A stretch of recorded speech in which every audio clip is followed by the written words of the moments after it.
Our overall impression of the museum was that it was very interactive. All of the visitors were interacting, playing, or working with some exhibit. There were mostly parents with their children. A lot of the parents were encouraging their children to interact with the exhibits and actually try and figure out what was happening in them. The younger children were mostly just playing with the objects rather than trying to understand. And the older students were trying to understand the exhibits, but there was fewer older students. There were some groups of children and students on school trips.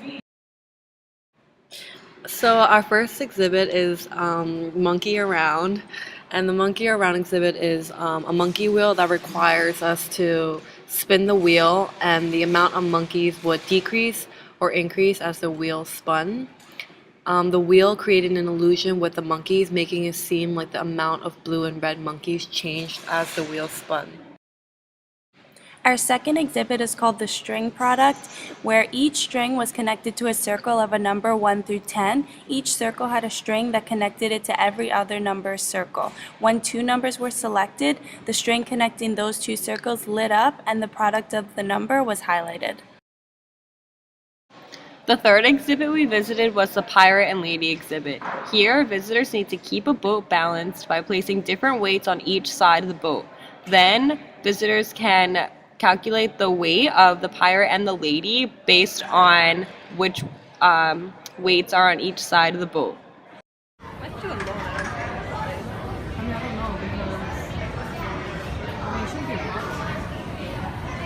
I emailed her and was like, okay, what with them? I'm just gonna do it alone then. Just in case, like, she's like, oh, it's too heavy on that. It's like, just email her. No, it's okay. Like, why is she this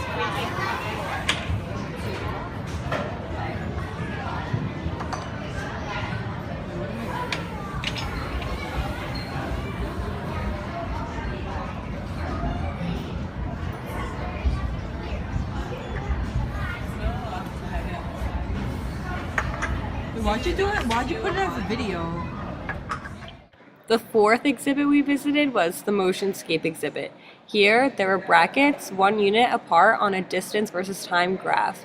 Visitors had to move forward or backwards so that their position on the graph fell between the two given brackets. Below the distance versus time graph, there was a velocity versus time and an acceleration versus time graph that changed as the visitor moved. Our focal exhibit is called Rhythms of Life. This exhibit relates math to music and rhythm.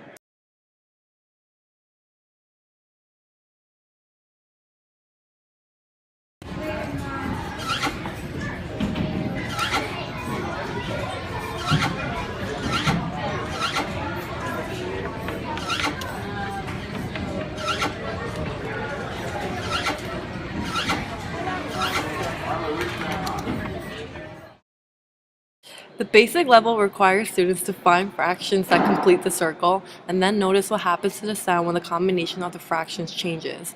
This level gives visitors instructions for how the exhibit works. Visitors can learn about how many equal fractions are needed to complete the circle, creating a whole, and then are challenged to think about combinations of different fractions that could be used to complete the circle. The basic level will be more understandable for first to third grade students because they should have the ability to fit the different fraction pieces to make a whole circle. It is not necessary for them to know how to add fractions. The intermediate level of our focal exhibit involves studying patterns in relation to rhythm and fractions. Visitors can learn from the text that the fractions in a completed circle must add to one whole, as well as other different dimensions of a rhythmic sound pattern that cannot be explored in the exhibit but is explained through the text.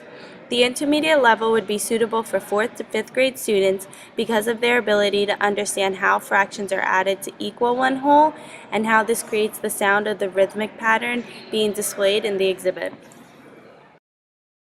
The in-depth level of this exhibit has visitors studying multiple patterns on 3 different wheels in relation to rhythm and fractions. At this level, visitors learn from the text about the complicated patterns in each 3-part rhythm section and how percentages are related to fractions of a whole. The in-depth level is suitable for students in grades 6th grade and older because they know how to add fractions and are learning or have learned about percentages of a whole. This exhibit promotes fractions within a whole, but relates to music and rhythm as well. There is a circle and different size pieces that are represented as fractions that can fill the circle to make a whole. The fractions also relate to rhythms of music and how often a beat gets played throughout the pattern. In the in-depth level, the visitors learn how to relate percentages of a whole to fractions. In terms of other available representations, there are objects on the shelves that light up depending on the sound that was produced from a different combination of fractions. Also, the sound goes off after each fraction, helping visitors notice the rhythm they were producing. In terms of visitors interacting with our focal exhibit, visitors were changing the sounds of the beats when changing the fractions within the circles, which were the wholes. Doing this changed the rhythm patterns of the sounds being heard. Learning for visitors was supported when visitors were concluding that more smaller fractions within the whole created more frequent sound beats. This relates to the counts of beats in music. For example, 1/8 beats made the sounds occur more frequently, where 1/2 beats were heard less frequently. Visitors were engaging in altering music patterns using fractional beats and therefore understanding how these fractions of beats fit into the circle of one whole.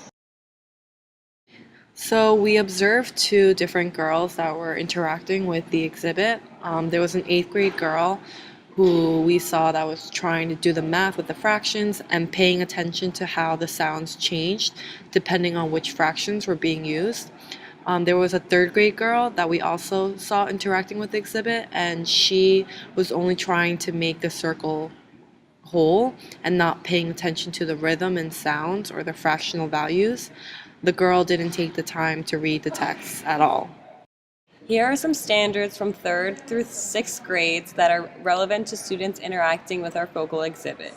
In 3rd grade, students understand equivalent fractions, and then in 4th grade, they learn the addition and subtraction of fractions with the same denominator, and in 5th grade, they build on this prior knowledge to add and subtract fractions with unlike denominators, and then finally in 6th grade, they learn how to find the percent of a quantity as a rate of 100.